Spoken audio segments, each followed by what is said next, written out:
What's up, guys? This is your boy Uchi on yet another endeavor. But this time, I am not alone. I am, of course, with another homie of mine, all the way back home. This is like an old thing I used to do back in the day during my college years, but decided to bring it back again once again. And here we are with another wrestling podcast on the Uchi Experience. And here is my boy Iko. What's going on, dude? Not much, man. Thanks for having me. I'm very excited to do this nice weekly podcast with you. Yep. So yeah, this is exactly what it's gonna be. We're basically the whole point of this show is to highlight, discuss all the things that are going on within WWE as far as the main shows go. That being Raw, SmackDown, NXT, and even CWC, because that is just so hot right now that we gotta talk about it. So yeah, I guess without a further ado, let's just get right into what went down this week on Raw.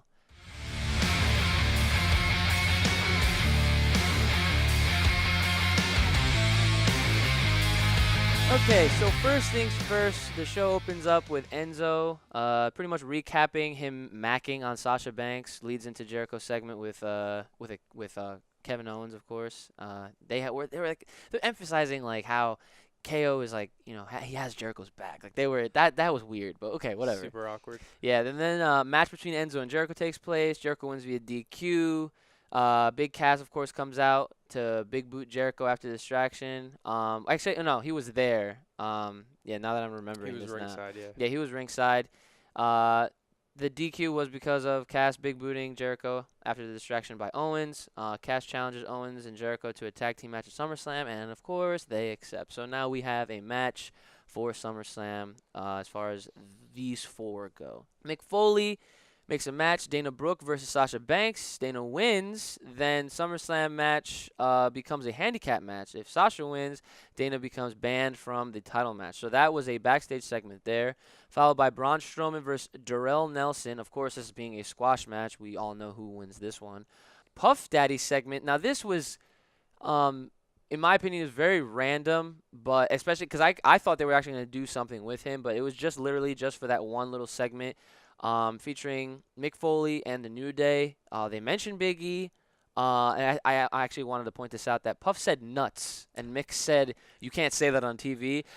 Wasn't sure if that was actually like scripted or not. I honestly don't think that was scripted. I think Mick Foley was just like, "Oh, dude, you can't say that." And Yeah, like it kind of broke kayfabe, and they were just like, and like the camera even zoomed out to like make it like not awkward as possible, but that's besides the point. Super awkward again. Once again, Yeah. two awkward segments Yeah, already. exactly. And so then they basically end this segment with New Day saving this whole awkward scenario, and they go ahead and say, "Hey, let's go wish Big E a healthy recovery." And Puff's like, "Oh, okay, cool." Yeah. Then we have Darren Young versus Titus. Darren wins via tights, just like Titus last week. So these two are having a rivalry now. Former tag team, primetime players, right? Yeah. So yeah, now they're going back and forth. Both now 1-1. Because Titus had that sketchy win rolling up the tights, especially being a face character. That was kind of suggestive in a way. But Darren says, "Oh, we take those," and I got that too. So we're all right. All right. So then number 6, Seth Rollins had his own segment, which lasted for a pretty good amount of time. So it was very good. Of course, just talking smack at Finn Balor. Basically promoting the match that they're gonna have at SummerSlam for the WWE. what is it The Universal. the Universal Belt. Universal Belt. Yeah, Which so is a strange name. Yep, but talking about the Universal Belt hype on the line. Following that, Cesaro versus Sheamus. Now this match was actually really good. I feel like putting these two guys up against each other, considering that they don't have anything to do right now, is not a bad idea. And personally, Sheamus isn't even one of those superstars that I find too entertaining, even though he goes, "Are you entertained?" But that's okay because he's like a brawler, very, hard hitting type of superstar. And Cesaro is just, the Swiss Superman. All right. Yeah. It was a great match. Cesaro wins via pinfall. Following this, we have Lesnar, not versus Orton yet, but it's basically a video package. So it's a Lesnar Orton thing. And then they wanted to also point out that Lesnar will be back again once again live on Raw next week. Dudley Boys versus Neville and Sin Cara. Interesting tag team there. Surprising Neville and Sin Cara win. I actually do remember this one. This is another moment where it's like, okay, Dudley's, how much longer are you guys going to do this for? Because they actually, being like they have all the chemistry and stuff, they lost because Devon hit Bubba by mistake, and that kind of cost them. Rusev and Lana marriage ceremony. Oh my god. This is such a terrible segment. Like, we'll talk about it more. You can recap it right now. Yeah, so pretty much Roman interferes, gets more cheers than anything ever in a long time. The word for word, this is what I wrote. Fight outbreaks. Rusev accidentally pushes Lana into the cake. We knew this was going to happen. Yeah. Whenever there's cake involved in wrestling, for you educated or non-educated wrestling fans, just know somebody is going to get the cake, It's all right? Great old Vince McMahon humor. Yep. Everyone's got to get a pie in the face. Exactly. So that was that. Then we have Sasha versus Dana Brooks. This is the match that Mick Foley had made earlier in the night when Sasha requested the straight-up 2v1 at SummerSlam so that she can keep her eyes on Dana Brooks at all times. However, Mick Foley decided, you know what, I'm going to give you a chance to be fair, and if you do lose, then I will throw you into that pit that you want. So Sasha does go on to win that match. So the match at SummerSlam will indeed be a one-on-one, which is what everyone here wants. Because despite if you like Charlotte or not, she actually can wrestle. It's just when you add Flair or if you add Brooke or anyone that she may, group herself up with in the future, it takes away from her, in my opinion, just because it's like, you don't need anybody. You're a great wrestler. You're genetically superior anyway. A Finn Balor segment detailing the Demon King will make a return. So we all knew this was going to eventually happen. So he even goes over the namesake of his own name. Finn Balor comes from Finn McCool and the Demon King Balor. Well, that was awesome. The whole lore behind it. Cool. Very cool. Very appreciative. If you haven't seen any of his Demon King, I don't know what do you call it, like character, you can just go back to NXT on the WWE Network. Yeah, it's like a persona. Yeah, there you go. It's his big match persona. Mhm. If there's a big fight feel, that's when he brings it out. And it is one of the coolest things to watch. Yeah, it's not like one of those Sting or Jeff Hardy face paint. I mean, granted, every week, Jeff Hardy will, change it up, but I'm not gonna segue into that. But yeah, so it's gonna be a big match ordeal here. Finn Balor was hyping this up during this video package essentially because he didn't do this live in the ring. Bullet Club. I just call them the Bullet Club just because that's who they are. They're not the club, they're the Bullet Club. But they do this funny doctor segment that they take stabs at Big E's injury, calling it ring post-itis. Now, I didn't really think that these guys would be as funny as they were. Oh, they were hilarious. And they pulled it off like perfectly. They were in doctor coats. They did it. It was great. Super gimmicky and like cheesy. Yeah. But it was very fun. Yeah, and they had a bunch of like little like all like I wish I wrote them all down, but Luke Gallows then went on to face Kofi Kingston. Gallows wins. They attempt to do the same ring post itis maneuver to Kofi, but Woods saved him. Woods showed a sign of aggression there, whipping out a chair, kind of making the club retreat. So here we go. And then, of course, we are followed up with a promo for the Scooby-Doo movie with the Golden Truth. After that, I mean, there's really nothing much to say about that one. It's just, the Golden Truth Go see Scooby-Doo. and Scooby-Doo. Like, come on. Like, what could you think? Yeah. Obviously, we have another reference at Pokemon Go here. Goldust looking for R-Truth. It's like, oh, man, is he playing Pokemon Go again? They're going to beat that into the ground. Yeah, Every week, WWE loves to take something that's popular and make it unpopular. We'll see how that one goes. I felt like for this promo that they did, I felt like it was dying down a little bit more only because the Scooby-Doo thing. They weren't trying to overtake the promotion for that. Yeah. Last but not least, we have Mick Foley's segment with special guest Daniel Bryan, which I will say that this segment was almost pointless. Almost. But because of what happened. So basically, they both apologized to each other because they were like, hey, sorry that Randy came on SmackDown. Sorry Brock went to... Oh, no, I'm sorry. Randy came to Raw. sorry, Brock went to SmackDown type of thing. But then like it was weird because then Mick started to like come at Bryan. It was a fake apology. It was like, I'm Yeah, sorry. but I'm not. sorry Orton came to Raw and kicked Brock Lesnar's Yeah, ass yeah, and like yeah. It was one of those things. But of course, then this is when it gets interesting. So Rusev interrupts, followed by Cesaro. Okay. Now I found this part very, very interesting because Daniel Bryan had to stick his 2 cents in and say, "Hey Cesaro, I actually really feel like you're being extremely underutilized."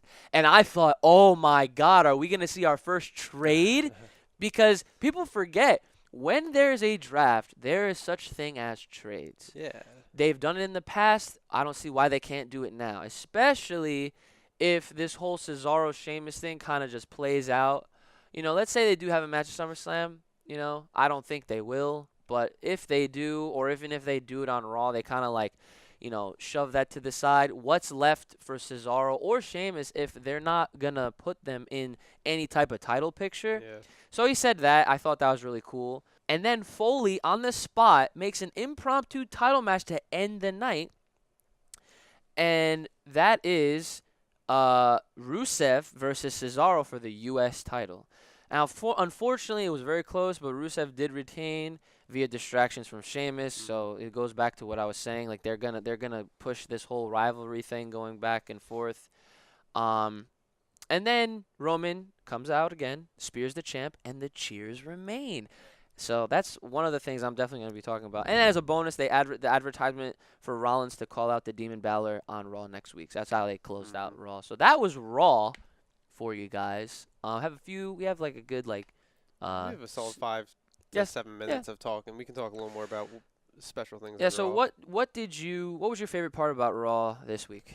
My favorite thing, possibly the Rollins promo. Yeah. Honestly, or the opening segment with the trash talk, because Enzo is just on another level on the mic. He is on another world. Yes, I definitely can agree with you on that Enzo and Jericho going back and forth. Owens walking out. When Owens speaks too, he's just same thing. He's just like he talks so true, but like he throws shade so hard. A lot of shade. So good. Lots of shade. It's so good. That is pretty tight. The Rollins promo was good. I liked how he established himself definitely as the heel, because people still cheer for Rollins all the time. But against Balor, he's establishing himself as the heel, saying, "Oh, I don't like Balor. Balor's like, I know him. He's shady and like, but he's not. Like, he's not really. Like, so they're trying to make him obviously the face for Balor and the heel is Rollins. It was a pretty good promo from him. He always does a good job on the mic. They gave him like 10, 15 minutes almost. Yeah, they gave him a good amount of time. He carried it pretty good. It felt a little redundant compared to some stuff he's done before, but he always does good when you give him mic time. Definitely. Anything else you want to add, or those can we talk about the Lesnar Orton the whole build up? Because to me, you seem excited. I am. To me, I think it's gonna be a good match. I just that whole 15-year package thing in the making, like, to me, like, there was never really heat between them too much. No. And so like it seems like they're trying to create a backstory, and there isn't one. And that's why I love it so much, because you have the Beast Incarnate being the most realist here on WWE programming, saying that I've never done anything with this guy. Yeah, we might have been in the same I keep forgetting what it's called. The Florida Championship Wrestling, the FCW. Before, but that was it. It's not like, we had a friendship. There was no backstory, nothing. He literally said that in this package. Yeah. And this is why, for a guy that is only here a few times out of the year because due to special types of contracting, whatever, it's Brock Lesnar, guys, okay? Whatever. Yeah. I'm over it. But the fact that you have this dude, right, in these video packages, I love that they just let him say whatever he wants. He really does. And he does. And if he curses, that's what the beauty of post-production editing is all about. You just put the bleep in there, and you're good. And literally, that is literally what it's all about. So Brock goes on. He says, he says a couple things. He actually talked a little bit more than I was actually expecting because, you know, when you have guys like Paul Heyman do all the talking for you. Yeah. And, of course, Paul Heyman was, you know, goes on to – I love how Paul Heyman, whenever Brock is put up against an opponent, Paul Heyman will know about his opponent just as much as he does for Brock, almost. Like, he will just talk about all the accolades, all their backstory, all like how they are such worthy competitors or just superstars altogether. But then he will just say all that, hype you up, and then basically undermine you right when he says the beast. Like, you know, and I love it. It's great. Like, Paul Heyman, genius. I've always been a fan of Paul Heyman. But yeah, that's basically why I'm excited. I'm also excited for that because I know Lesnar's going to destroy him. You think? I think they will, only because they always seem like they have to protect Lesnar to be like the stronger man because he's their special attraction. Yeah. And when they first brought him back, what was it, a couple years ago? Yep. He was losing like every match. He came back in 2012. Well, he lost to Triple H like twice. He lost to twice. Nah, he lost once. He lost at Mania when it counted because it's like, okay, it's my company, guys. And ever since then, they're like, all right, never mind. We need him to win every match. Yeah, no, like he lost to Cena once. But then he demolished Cena. That's the thing. He lost because it was a street fight and Cena had weapons. Yeah. See, that's the thing. He's a beast. He's not a human. You need exterior types of things to tame this beast. So I just feel like I think it'll be a good match. It'll be entertaining. Lesnar is always fun to watch. But I just feel like they're making it almost a brand versus brand already. Like because of what you said with the general managers, what happened, how they were arguing with each other. Yeah. Like they're already kind of making it Raw versus SmackDown. The viewers, they've been talking about that since they did the draft. Yeah. And this is their first. I mean, it's kind of bound to happen because this is the first of this current draft extension and everything that they do.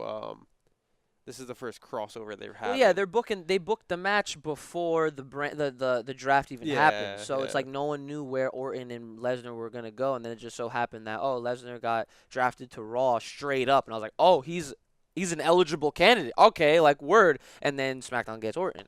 And before you move on to SmackDown, okay, we kind of have to talk about the Lana Rusev Reigns segment because it was just, to me, watching it, I was like, this is like what's the point awful. Of this? It is just, and the weirdest thing, they didn't get their point across that well. Like people cheered Reigns, good, because like people don't like they have to boo Rusev. Yes. I'm but, very happy. But what they did with that segment was they're coming out and celebrating their actual marriage that happened like a week ago. So they're coming out and like it happened a year ago. No, they really got married last week. Oh, really? I thought it already happened a year ago. Okay. Last year they announced their engagement. Okay, and all right. That's when they got in trouble and stuff for actually leaking it. TMZ. Yep. So they literally got married like a week ago. So they are celebrating their nice, happy marriage, and like kind of heelish, but not terribly. Like he was a little over celebrating. He's like, "Shut up, respect my wife," things like that. Which is great. I love when he gets mad. Respect my wife. So it's like. They're not being total heels, but they're like celebrating their marriage. And then Reigns comes out, supposed to be the face, and like ruins their celebration because they're supposed to be bad guys celebrating something nice. It was just like a kind of conflicting emotions to me. Yeah. It's great that they finally got something for Reigns to get cheered a little bit. Yeah, dude. Because he's never been cheered that much. I agree because being a Roman Reigns fan ever since the Shield, okay? Yeah. The fact that he was one of those He is the epitome of what it's like to be a superstar where everyone loves you, wants you to be top guy, main event picture, and then when they finally do it, all the fans go, "Nah, I don't want this." When that's what they wanted. You know what I'm saying? Yeah. So now we're finally getting the cheers. I thought it was funny that Roman even went on to he was showing a little bit of character here. He was being and the reason I almost saw he was like kind of acting like heelish, like with how he was because he acts so cocky. He does and the way he talks, he's just like he acts like a jerk. Yeah. And I'm like, that's why it's hard for people to be like cheering him because like even when he's like talking to a heel, he acts like a jerk. Yeah. It's just his persona though. I mean like. If I looked like him, like big rough Samoan, like I'd be cocky too. Rocking the Rick Ross beard now. Oh yeah, he's looking handsome. Yeah, well, if guy. You guys, to end this Raw segment, if you guys are actually even curious as to how Roman Reigns could possibly be a heel. There's actually some promos of him all online. You could probably find them on the network too. No, don't mean to plug them, but I mean I'm just saying. $9.99. Go ahead, do that because Roman Reigns does have a personality. He's done it on NXT. So, all right. So now we're just gonna go right into the SmackDown Live recap.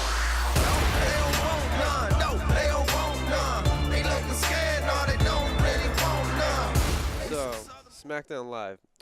You might have to help me out a little bit, Ooch. That's fine. I didn't write down all the backstage promos. Okay, that's okay. I believe it started with Orton, right? Yep. It started with Orton, and he was basically just trash talking his match that was coming up later that night with Del Rio. Yep. Typical Orton saying he's the legend killer. He's like, people were talking about him versus Lesnar in the backstage interview, and he's like, I don't have to worry about that. I'm the legend killer. Yeah, now they're starting to bring that back, which I guess is was a cool. I love that time though when he was like taking out Mick Foley and he's taking out the legends and he was being like visceral, those punts. Yes, they're never gonna let him do again. Obviously. Nah, he's gonna. I'm telling you, he's gonna do it at SummerSlam. He's gonna Ah. have to do something. Dude, it's Lesnar. That's true. That'd be great to bring back. So they started off with that. Del Rio interrupted, calling everyone a perro because that's all he does. He doesn't know how to do any other promos. Yeah. Perros. So it was alright. But I did like the intensity of Del Rio saying, "Let's see if you can do an RKO with a broken arm." Yeah. I was like, ooh. Ooh, I was like, all right. So it started off with that, the theme and everything. Their new theme music's not bad. SmackDown and Raw are both okay. Yeah. It's always like Nickelback or something. I kind of wish that they did a shout out to the very first SmackDown theme and they just used that. Yeah, that'd be tight. Yeah. And then so what we started off with after that was the American Alpha squash match. And they did a better job introducing them as a tag team this week, I feel like, on commentary, on everything, than they did last week with their debut against Vaudevillains. Yeah. I feel like they did a better job this week. I felt like this was their debut. To me.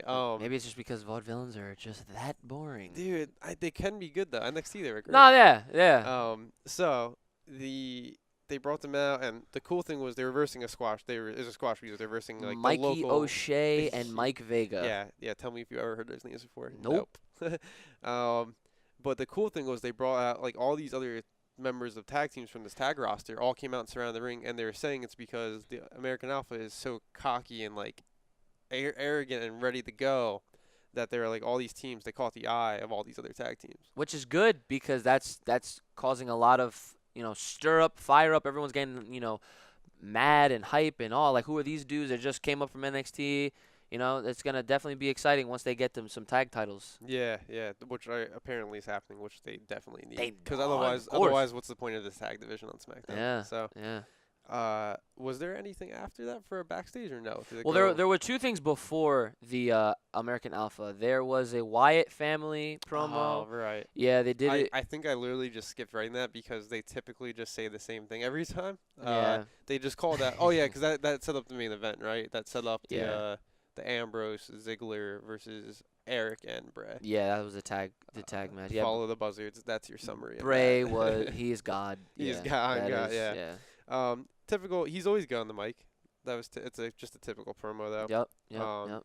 So it was that and the Orton thing, right? Was that it? No. What did I say here? After a heated segment between Dolph and Dane Ambrose. What? Yeah. Oh no. Daniel Bryan makes a tag match against the Wyatt family. Okay. So yeah, that's part of it. Cool. After the American Alpha, the next thing I had was kind of like the whole Becky Lynch segment, right? Okay. So what happened here was Becky Lynch was supposed to face off against Eva Marie. Ugh. All red everything, whatever her nickname is. Yet she's on a blue show. That's cool. For the second week in a row. Last week she hurt her ankle or hip or knee. Quote unquote. Right, quote unquote. So she did her silly, fell off the turnbuckle, hurt herself, couldn't face her. This week she's gonna come out and pop goes her bra straps, and there's a quote unquote wardrobe malfunction. Now I actually want the camera wasn't on her when this happened. But here's the thing: she was wearing the gear she was wearing had a strap in the back. Her top straps fell. Dude, that's what I'm saying. I'm like, oh, come on. They're just fake. Obviously it was planned, but I'm just like, okay, how did they do this trick? Yeah, that was the trick. It was like they had extra straps that weren't necessary. So Lynch gets all mad and says, hey, you know what? this is not happening. I need to wrestle. I'm having a match. And out comes Alexa Bliss, who on NXT was pretty solid. Yeah. She showed her, like, she had a good skill set. She's probably better on the mic than she's in the ring. But her call-up was kind of early, I feel like. I feel like they needed to fill up the Divas roster or the women's roster on Smackdown now. Yeah. So Bliss comes out and says, let's have our match. Lynch and Bliss are having a semi-decent match. Pretty good. Becky Lynch carrying it, but it's pretty solid. Bliss gets the victory because Eva Marie now comes out with her music introduction saying, I'm ready to wrestle now. Yeah. And distracts Lynch, and Bliss gets the win. Yep. What really bothered me about this was that this was Bliss's in-ring debut for SmackDown, and her match, she gets a win because of, like, it just seemed like kind of weird. It was her birthday, but I don't really think that's a good reason. No. Natalia has lost on her birthday. Yeah. Oh, yeah. I remember that, man. Yeah. Crazy. So there's that. Was there a segment in between that and the Orton Del Rio? The only segment that was missed there was the weird Renee Young talk show thing with Miz and Maurice. So what that was Renee was trying to do an interview with Miz, and Miz laying across the table face to face with his wife Maurice. Was very uncomfortable to watch. Yeah.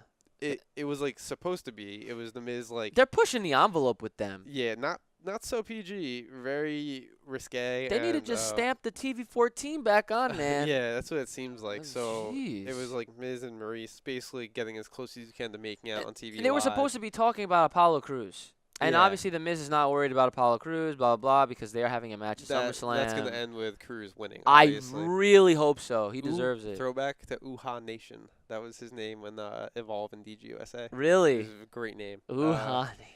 So that was in between. That was after the Lynch one. Okay. Orton Del Rio. Yep. They had their match. Yep.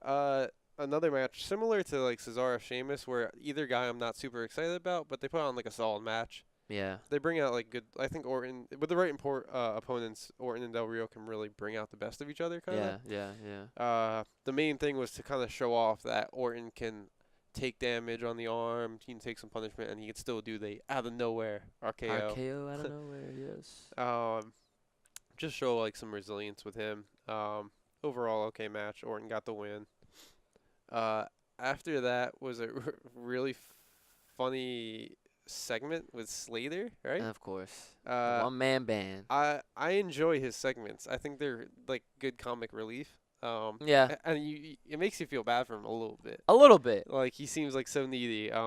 His segment, who was he talking to? Was it Shane? It was a backstage segment between Rhino and Heath Slater, and then he's trying to convince him, right? He wanted Rhino to basically, like, give him the match. Because he's like, I have kids. Dude, he's like, I have 4 kids. And then he's like, dude, I have like 3 kids. And then Rhino's like, I thought you said you had 4 kids. Yeah. It's like, I got a pool. He's like, dude, I have a pool. Above ground. Yeah, like, that mattered. Like, okay. It's super funny. And, Rhino. Plug for Rhino because he won his primary. Yeah. He's actually a politician, which is really cool. He's trying to be, governor of Michigan? He is, yeah. He's a Republican primary. He won the Republican primary for Michigan. I wonder how he's going to pull this off. So it's pretty cool. Yeah. They had their match. It was okay. It was quick. Every match with Slater the last few weeks has been very quick. Rhino's been looking good for his age and his size. He's very thick and bulky. He got bigger. He's not, like, fat though. It's interesting. He's slower though. Yeah, he is a little. So his gore, they should change his moveset a little bit because his gore is a little slower. He looked okay. He wins obviously because Slater can't win the match, even though he's a great wrestler. They just never give him enough time. No. So, I believe it was. Was it right after the match that they went backstage with him and I think it was with Shane? Yeah, Shane and Daniel Bryan. Heath Slater was raging. Shane and Daniel Bryan were looking to sign him, saying, he does good. He does good performances. We should sign him. And Slater comes back like Uchi said, raging comes out. You don't deserve me. I'm gonna go somewhere else. I'm gonna go to Raw. I'm gonna look somewhere else. And he blows a shot. Yep. So that will continue for the foreseeable future. I'm hoping would be really cool is if because they got the partnership with like Evolve, he show up on Evolve like a smaller show, like, so it's not actual WWE, but their partner Yeah. kind of do some stuff there, good matches, come back, it'd be pretty tight. Yeah. Next I had down the Carmella and Natalia. Yep. So last week Carmella was gonna face Natalia, and Natalia attacked her from behind. Mhm. And this week they actually had a match, and Carmella started out by attacking Natalia from behind a little bit, get a little revenge on her. Well, no. Right? No? No. What happened was Natalia was gonna try to do the same thing, but Oh, Carmella was ready for in it. the middle of her entrance, she like kind of sensed it, and bam, super kick, Yeah. and then it turned into a match. Yeah, and the match was fairly short. It was only like 4 minutes. Yeah. I think I looked at the time. It was like 4 minutes and change. It was an upset. Carmella won. Was it by submission? Yep, Yeah, she that was made the her biggest. tap. That was the biggest upset, I'd say. You're submitting the submission queen. Yeah, man. Well, Um, hey, it's and Carmella, if you've seen her on NXT at all, she's pretty good too. Yeah. She's very fun when she's with Enzo and Cass. yeah, I missed that. Oh, well, Yeah. they're gonna reunite one day It'll come back once again. But they Yeah. were showing her. She did pretty good. She can definitely hold her own in She a can, match. yep. So I think she'll be good going forward. There is definitely one more thing in between before the main, right? there was the Cena Styles video package just to hype up that because there was no They were. TV segment with them. Yeah, that's gonna be a great match. And then there was the Kalisto. I said Kalisto gets that work from Baron Corbin. That was a quick match. Oh, it wasn't even a match. It was literally a backstage segment. Baron Yeah, Corbin yeah. just bullied Kalisto, beat him up in the back like looking for lunch money or something. Like Corbin just seems like that bully character. I Dude, love him though. Gonna veer off for a minute right now. Did you see what happened with Baron Corbin on Twitter last week? Nah. Someone called him out on Twitter with a picture of him showing his belly because he's got a little belly. He's a tall dude with a little belly, like a little bit of like flab. Yeah. And someone said, "Man, you're a wrestler. Work on those abs." And he tweets back. He said, and I quote, "Sorry, your girlfriend brings me so many yummy cookies." What? Damn. So he Okay. just threw it right back. So funny. He doesn't care. He doesn't care if that gets him in trouble. He just like said that to like some random I fan. don't see how that could get you in trouble, but I mean, Yeah, it's just cookies. I love cookies. Your girlfriend brings me cookies. Yo, Chips Ahoy. Chips. All right. So what's the last And one? then the last thing was just the Wyatts versus Ambrose and Ziggler in a tag match. Just seems like a pointless filler for a main event, especially. Yeah. It's coattailing on last week, which was a great main event with Wyatt and Ziggler. Yeah, Ziggler putting his opportunity on the line. They really did something great last week. Wyatt hurt himself in that match too. He sprained his ankle. He wrestled this week hurt. Okay. He actually like sprained his ankle mid match. Eric did do a lot. That's probably why. Yeah, for that the tag, makes right? sense. Yeah. So he's working hurt. Kind of just a pointless main event. Ambrose Ziggler won. Yeah, they did. Right? They won. I can't even remember. Yeah. It was like I was like, what is this? They won, and then of course it was bound to happen. Dean hit Ziggler with the. Yeah. I like their feud needs to just be more after that Wyatt match last week. They should have kind of just separated, and they should be focusing more on the Ziggler Ambrose. Yeah, now. see, it's weird because they have such a strong feud building up, but then they keep putting them into these tag team situations where like one's helping out the other one owes one the other. So they should just keep it straight up because Ambrose Ziggler, that passion they showed in their promos last week Yeah. with each other, that segment was so strong. yeah.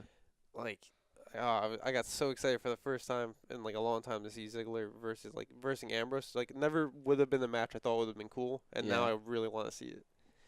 So that's pretty much for SmackDown. Yeah, I mean, out of all of what happened this week's episode, I guess my favorite part was during the American Alpha segment, and not even the match. It was just the aftermath, because once all these teams came down, I thought, wow, okay, this is going to be really exciting once they get these tag championships, because, if history repeats itself, SmackDown, when they first did the brand split in the early 2000s, they were Stephanie was a GM, and she acquired brand new SmackDown WWE Tag Team Championships, and she had a tournament for those. Who's to say we don't do this now? I feel like they will. There's no way they're just gonna crown American Alpha or any tag team for that matter. But what got me the most hype, and this is like just a personal thing, was the first team that came out was the Ascension, and I thought that they were going to do an Ascension American Alpha thing. I really thought the Ascension was going to come out, take out the squash guys, and be like, we're fighting. Like, have a real match now or something. They look good, too. They looked like they're in shape. They're ready to go because I forget which one of them had a wellness policy violation. That's why they've been off TV. Oh, really? I forget if it was Connor or Victor. Victor.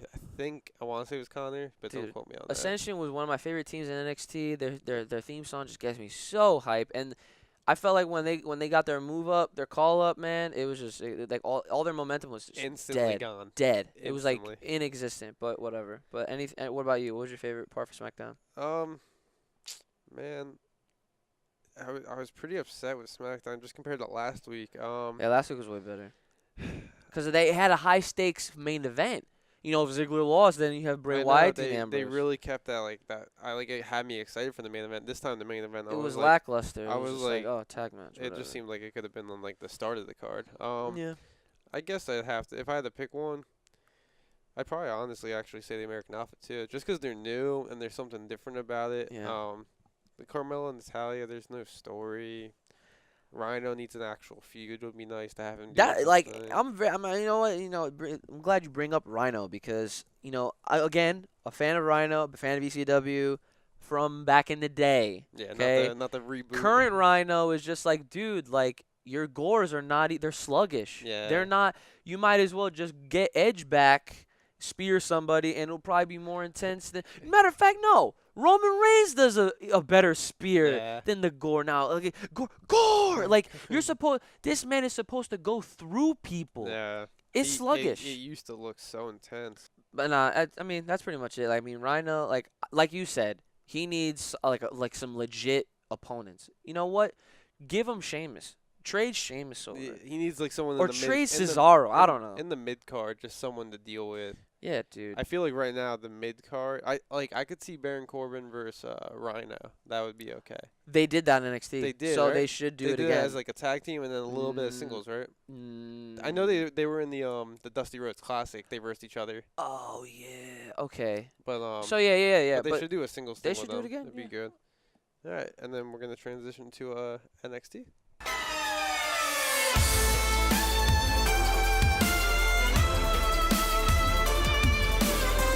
Okay, so NXT. We have a couple things here, obviously, because it is a 1 hour show, just like CWC. Opening up with Bobby Roode coming out of Regal's office. This is him being seen. So, obviously, they're discussing a possible match, which we will get into later in the recap here. Regal makes Bayley versus Asuka official during a contract signing for TakeOver Brooklyn, which took place in the ring.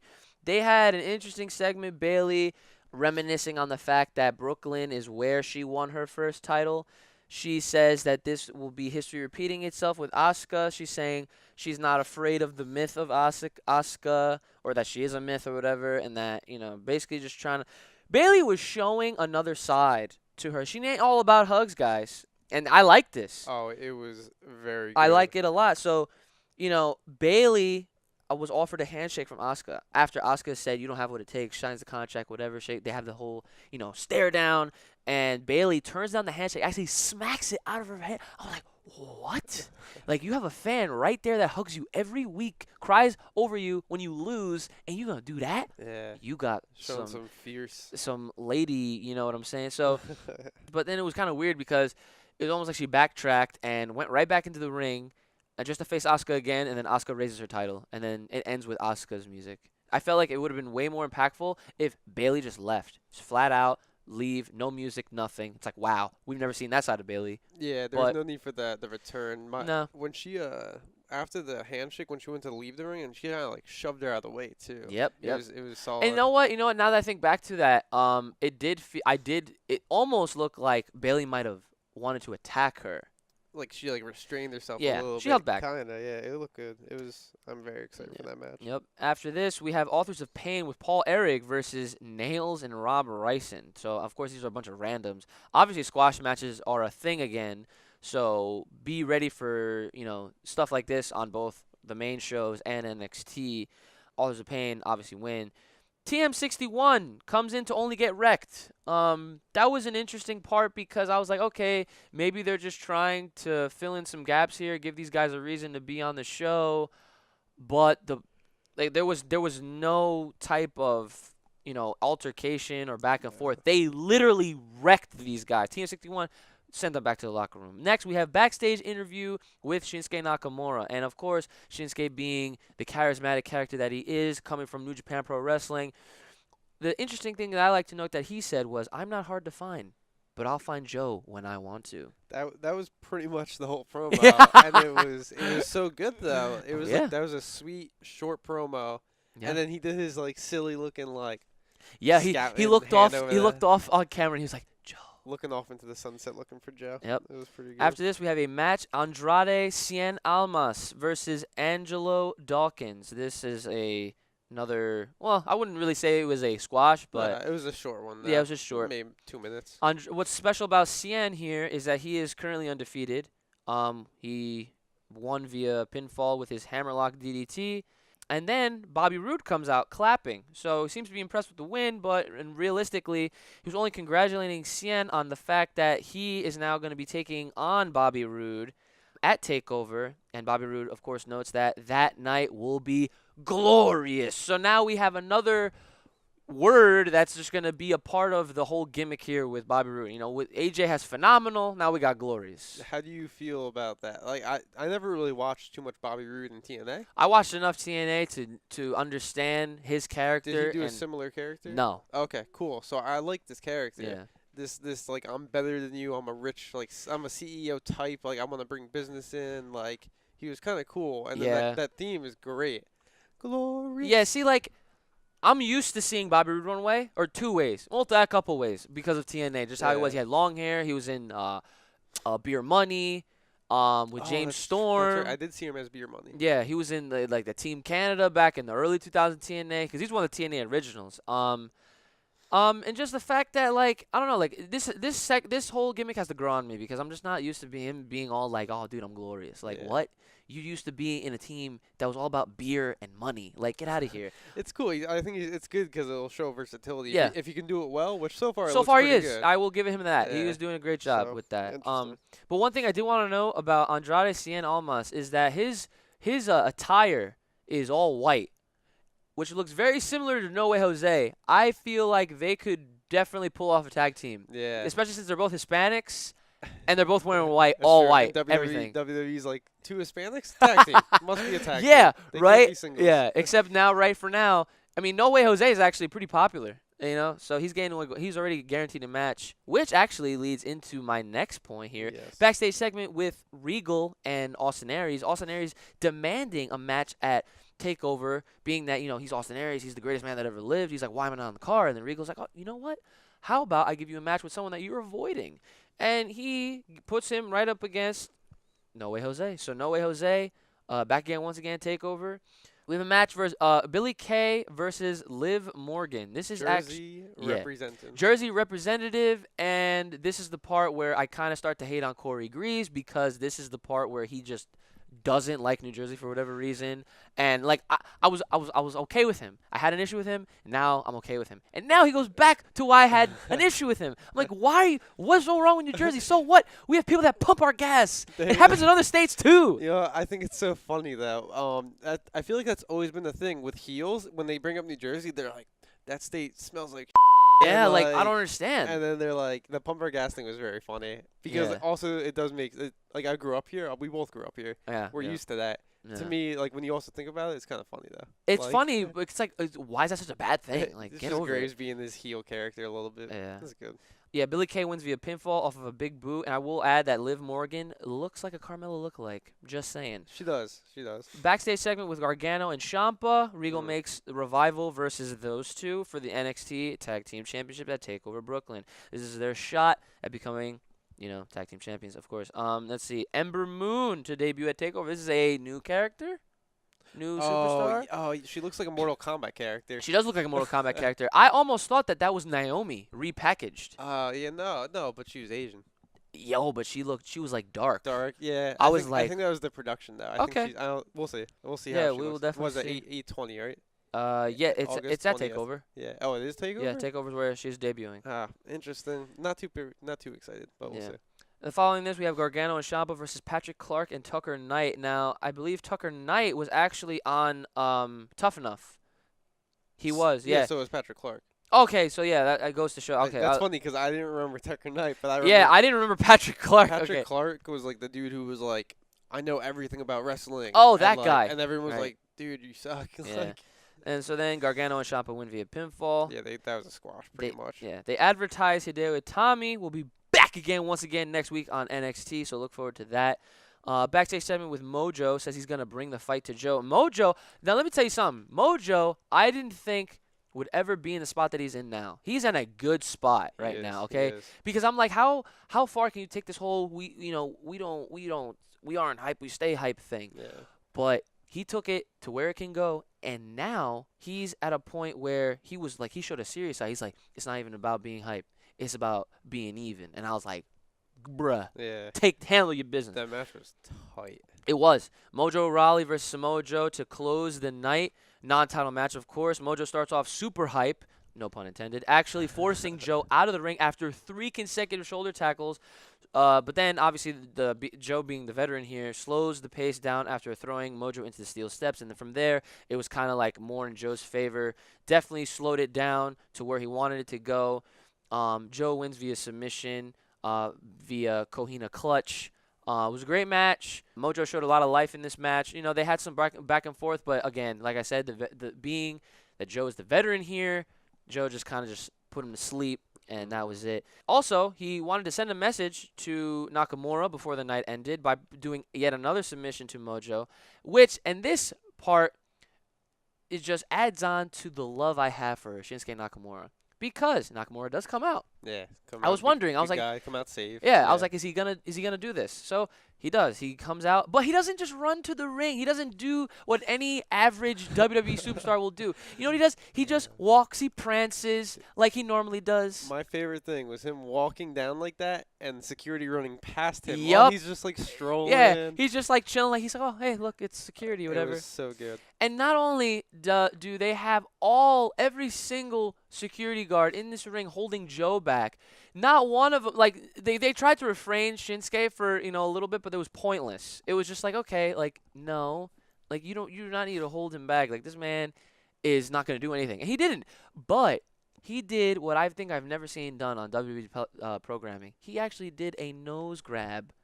Such a troll. Can we even call it a submission? No, it was like a taunt. Yeah, it was a great taunt. He got your nose. Yeah, he got his nose, and then he pretended like he got hurt. And then the crowd was chanting, got your nose. Got his nose, got your nose, something like that. It was so funny. I was like, no way. Yeah, but he didn't end it on that note. He actually went back in and smacked Joe in the face, and that's how the whole NXT very tense. ended. Yeah. So, yep, so what was your NXT was really good. There's a few weeks ago I stopped watching because every once in a while it was like sometimes it got happens. Slow, but this week was really good. The Bailey Asuka promo was great. Bailey showed that new side of her. Yep, that's gonna be a great match. That was great awesome. Rematch. Yep. The Shinsuke promo, so small but so good. Yes. Dude, Shinsuke. Aries hasn't impressed me too much lately, and nope. And it's weird because he's really good in TNA. Very good, actually. He held the belt for a while. Right? He had like the X Division Championship like soon after he debuted. His matches haven't been that good. He hasn't done great promos.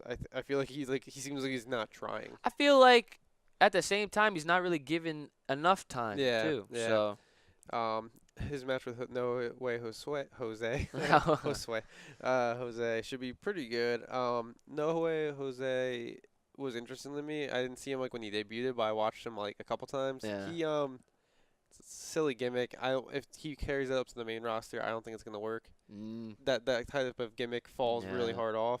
Yeah, dude, just like Adam Rose. Yeah, same thing. That party, whatever. He's about to be a lemon. But when No Way does his like serious things, awesome. It's cool. He like flips that switch, stops being silly, does great stuff. Yeah, he's a good wrestler, but like you said, it's just we'll see how long the gimmick will last him, or like will take him. Gargano, Ciampa are definitely going to win those belts. They deserve it. They do deserve it. After the storytelling match they had on CWC last week. They proved how good they are. And they proved a bond there too, because Ciampa looked like he was about to be a little salty. And he did like that during that match. He did that running knee, and he stopped because he pulled up the pad. And he's like, I can't do that to a friend. Like he pulled it up, and that cost him. But that was, if you haven't seen that match, watch that match. Yes. NXT, the Cruiserweight Classic from last week, was just amazing. That final match between Ciampa and Gargano. Yep. So that's pretty much it for NXT. It was a good week.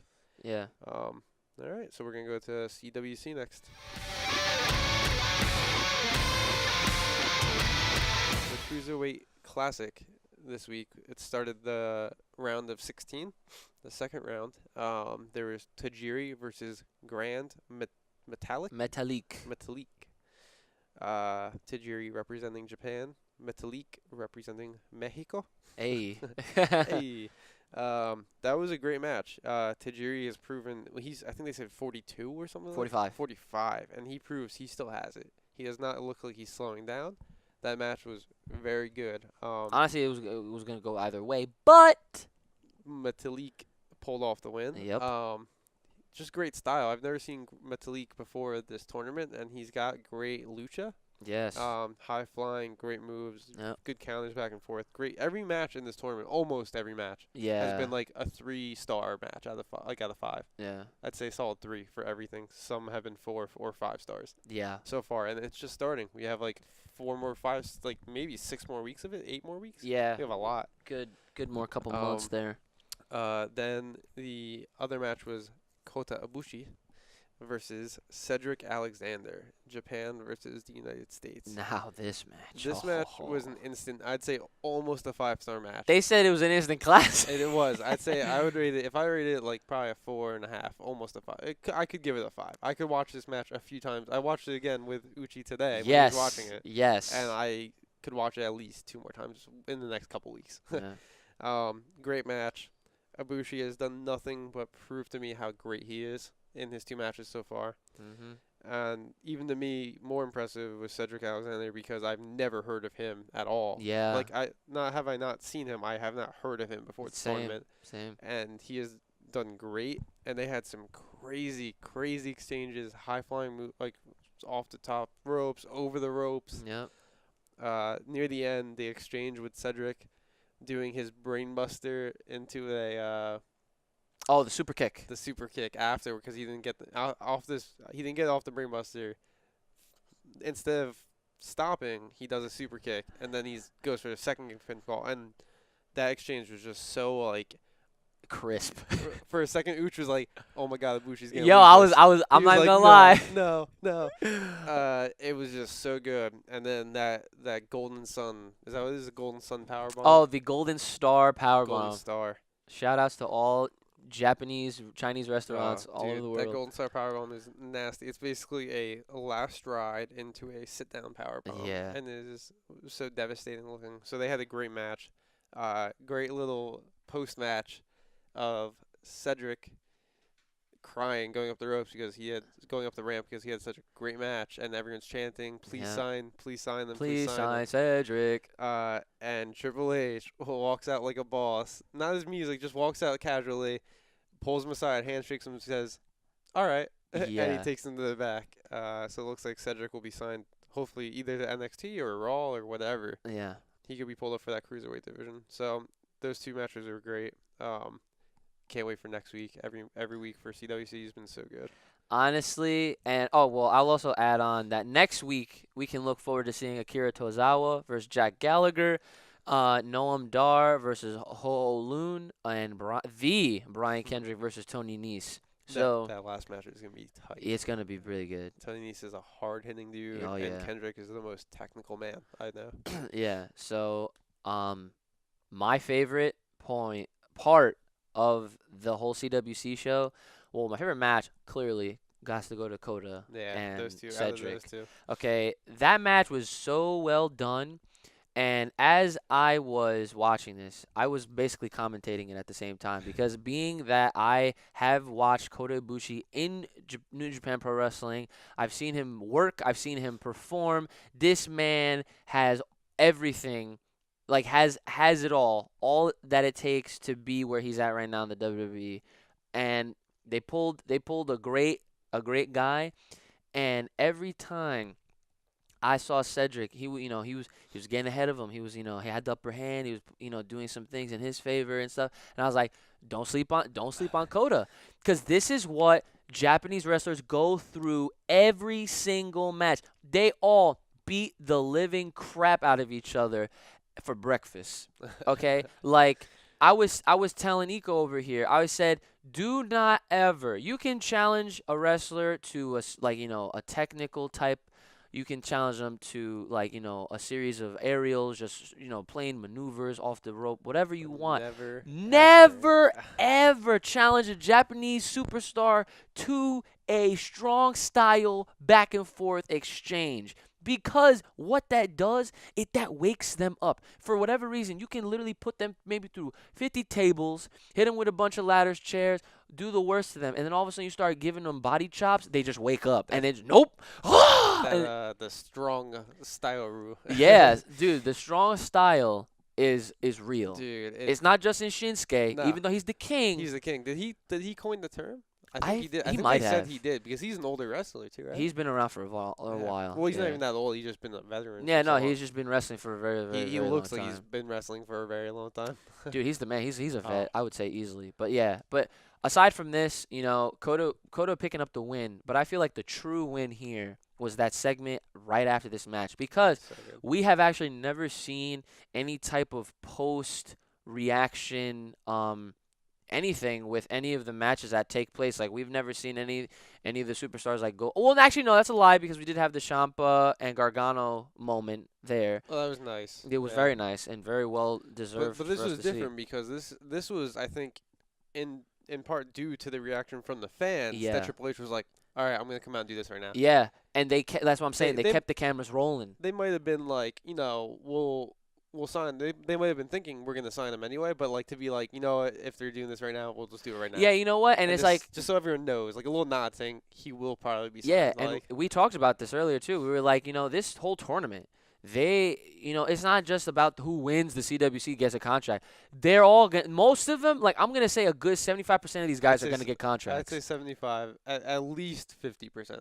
Yeah, probably 75 because they got to fill up NXT some more because lots of people are getting called up. And Raw's Cruiserweight division. Cruiserweight. So I'd say they're going to call up maybe eight people to Raw, and then the rest will be on Cruiserweight. Yeah, and then they'll constantly get called up, like a flux going on. And who's to say, Daniel Bryan being a commentator here, he is watching the talent go through. He is seeing the best of the best. Who wants it more?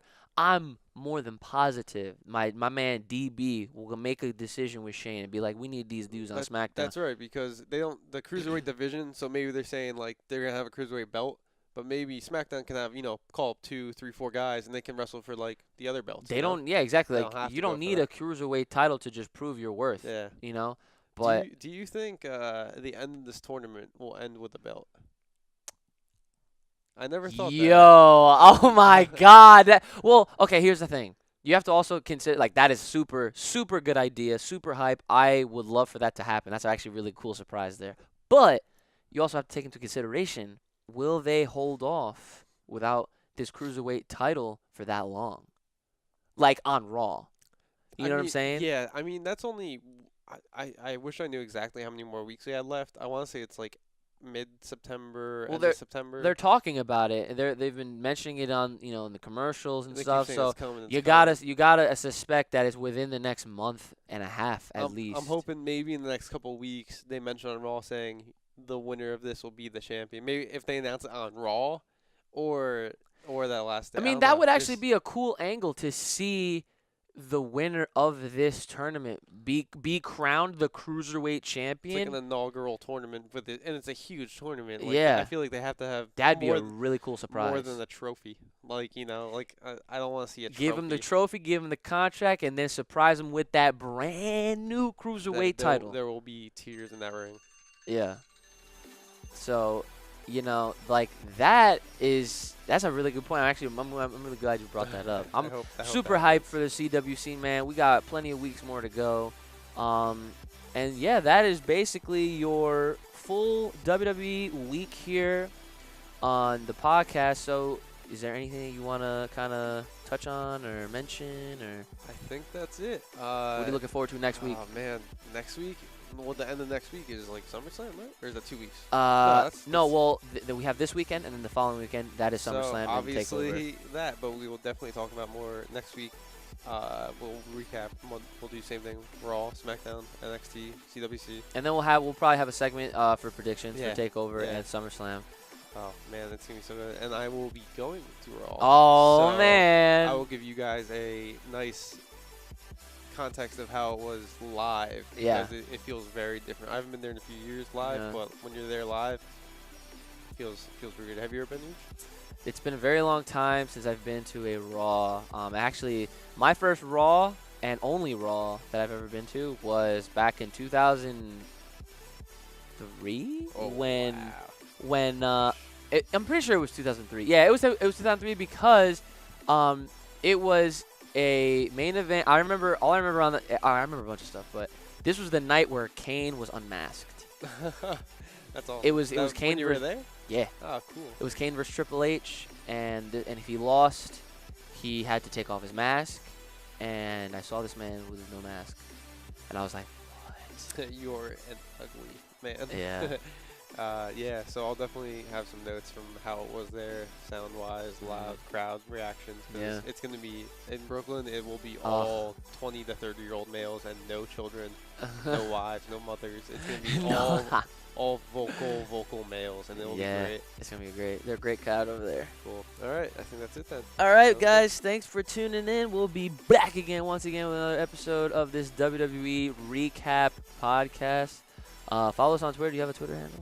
I do. I do not know it off the top of my head. I will tell you guys next week, and I would greatly appreciate it. All right, well then, in that case, you can follow me at @TheRealUchi, and of course, hopefully, if you do, you will see Eco's Twitter.